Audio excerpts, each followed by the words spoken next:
नहीं देखंतु वर्तमान मु आज यही विश्व मत्स्य दिवस रे ओडिशावासी को मु समस्त को कृतज्ञता ज्ञापन करी धन्यवाद देवी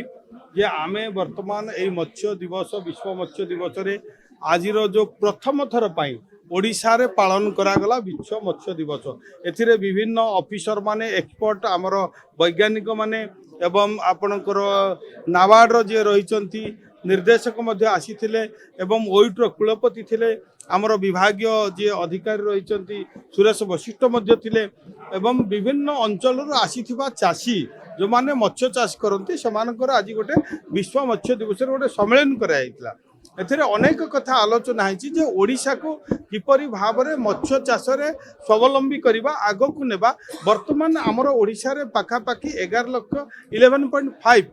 लाख मैट्रिक टन आमे मत्स्य उत्पादन करुचे एवं मधुर माछ क्षेत्र में आमे किपरि भाव में आउरी अधिक उत्पादन करबा जोटा कि आमे अलगा राज्य उपर निर्भर करुचे जेहेतु मधुर माछ आमर ओडिशा रे यदि जातीय हार देखिबा माछ खाइबारे मधुर माछ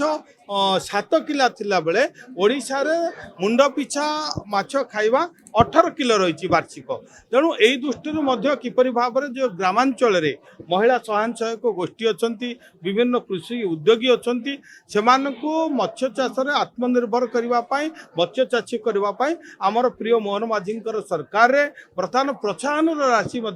डिक्लेयर करा जायछि जो माने पोखरी खोलिबे जो माने मत्स्य चाष करेंगे जाला दिया जाउची पोखरी खोलिया सब्सिडी 50% दिया जाउची एवं माछ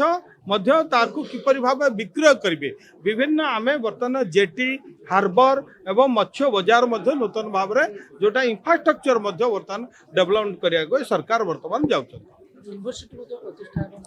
नहीं वर्तमान आमर यूनिवर्सिटी प्रतिष्ठा पाई आमर आमे जो रही आमर ओईटी विभिन्न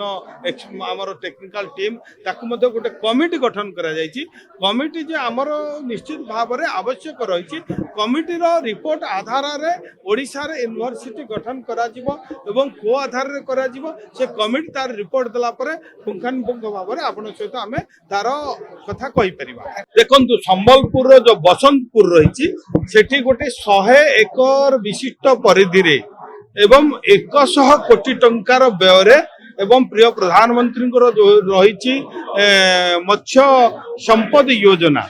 एवं ओडिशा मुख्यमंत्री जो रही मत्स्य कल्याण योजना यही योजना उभय केंद्र सरकार मिलित सरकार से गोटे 100 कोटी टंका व्यय गोटे नूतन आक्वा पार्क कर परिकल्पना कराई वर्तमान यही धान कटा पर जमी अधिग्रहण हम एवं अति शीघ्र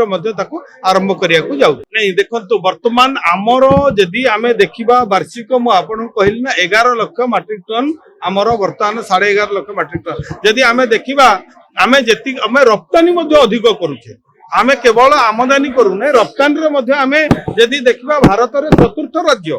आमे रही मत्स्य उत्पादन रे किंतु मधुर माछ जेहेतु आमर अधिकार रही आवश्यक अधिकार रही आमको किसी अलग राज्य उपर पड़ोसी राज्य उपर निर्भर करिया पड़छि आमे आगामी 5 वर्ष रे किपरि भाव रे आमर मधुर माछ अलग राज्य को जीव रप्तानी हम से कथा को आमे आलोचना करी दीर्घ मियादी सूत्र रे विभिन्न योजना वर्तमान सरकार प्रस्तुत करुछन्ती जोटा मैं कहली पाखापाखि 2300 कोटी टंकार योजना करा जायछि विभिन्न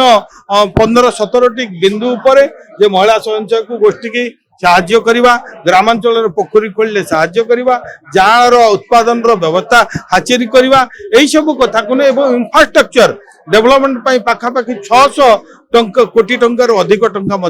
व्यवस्था कर आगामी दिन में ओडिशा किपरि स्वावलंबी हम आत्मनिर्भरशील हम अलग राज्य उपर निर्भर न करिबो माछ उपर अंडा उपर दुग्ध उपर से कथा को सरकार वर्तमान गुरुतर सहित आलोचना करा जाय।